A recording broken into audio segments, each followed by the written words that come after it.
Revisão para V2 de História do Direito Brasileiro. Durante a maior parte do Estado Novo, que foi de 1937 a 1945, a política externa brasileira pode ser caracterizada por uma orientação pragmática frente aos Estados Unidos e à Alemanha nazista. Radicalização política do período representada pela Aliança Nacional Libertadora de orientação comunista e pela Ação Integralista Brasileira de orientação fascista. O processo de desenvolvimento da democracia no Brasil teve vários capítulos. A primeira tentativa foi a Constituição de 1934, quando os legisladores apontaram para um processo de liberalização política. No entanto, o golpe de 1937, impediu que a democracia se instalasse naquele momento, acontecendo somente em 1946, com a deposição de Getúlio Vargas.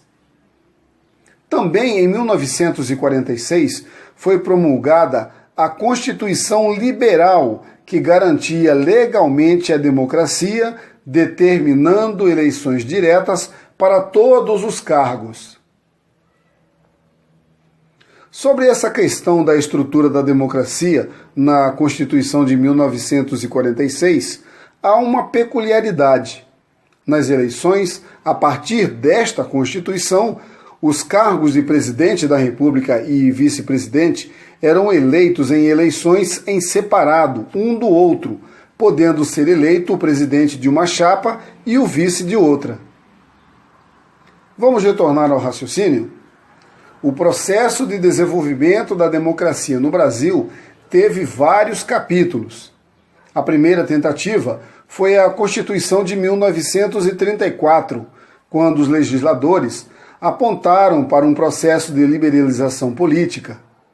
No entanto, o golpe de 1937 impediu que a democracia se instalasse naquele momento, acontecendo somente em 1946, com a deposição de Getúlio Vargas.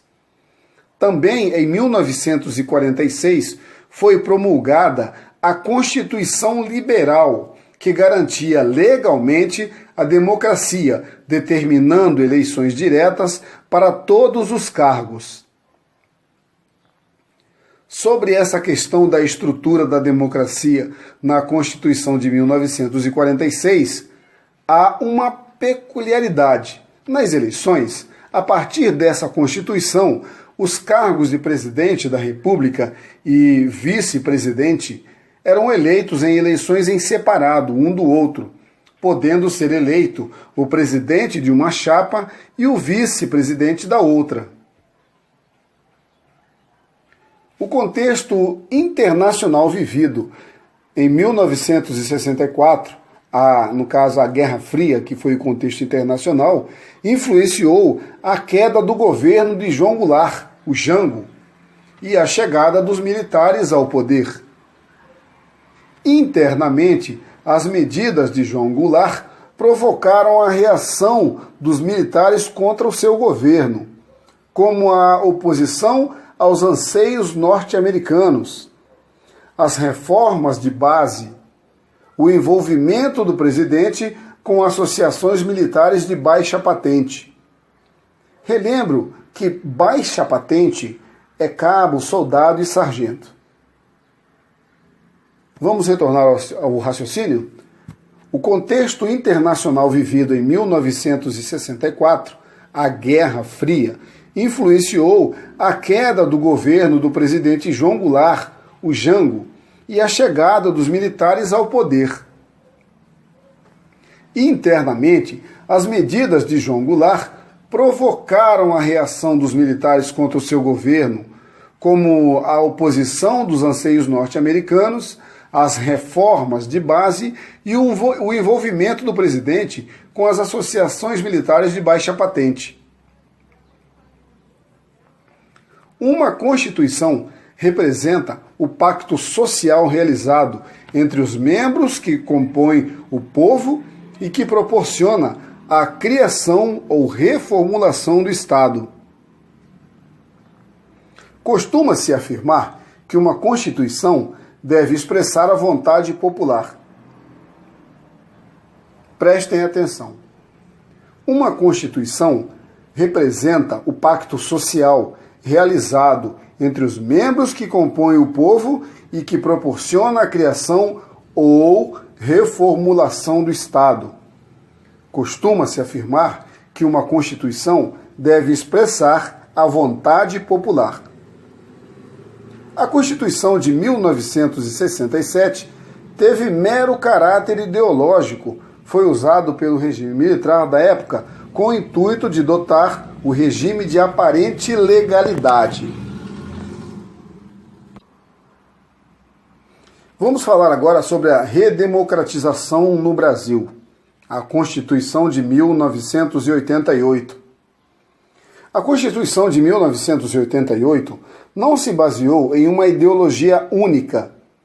Estruturalmente, a Constituição foi promulgada e defende ideais democráticos, posto que a sociedade brasileira não é exclusivamente conservadora, liberal ou de esquerda. Assim também deve ser nossa Constituição. Conjunturalmente, houve dois momentos políticos muito diversos durante a reunião do Congresso Constituinte. Durante a primeira fase das comissões, houve predomínio de avanços à esquerda, no caso PT, PDB, PTB, PC, PSB e à esquerda do PMDB, que depois se formaria o PSDB. Exemplo disto são os direitos sociais, o habeas data, os conselhos que instrumentalizam democracia direta e outros. Depois disso, os conservadores e liberais reagiram, obtendo importantes vitórias com o financiamento público da Igreja, por intermédio de imunidades fiscais, e o direito à livre iniciativa, que foi positivado no artigo 170, parágrafo único. O voto para analfabetos e jovens a partir de 16 anos e eleições diretas para presidente da República. Vamos lembrar isso mais uma vez? Posto que a sociedade brasileira não é exclusivamente conservadora, liberal ou de esquerda, assim também deve ser nossa Constituição. Conjunturalmente, houve dois momentos políticos muito diversos durante a reunião do Congresso Constituinte. Durante a primeira fase das comissões, houve predomínio de avanços à esquerda, no caso dos partidos PT, PTB, PC, PSB e a esquerda do PMDB, que depois tornou-se PSDB. Exemplo disto são os direitos sociais, o habeas data, os conselhos que instrumentalizam democracia direta e outros. Depois disso, os conservadores e liberais reagiram obtendo importantes vitórias, como o financiamento público das igrejas, por intermédio de imunidades fiscais, e o direito à livre iniciativa, que no caso foi positivado no artigo 170, no parágrafo único.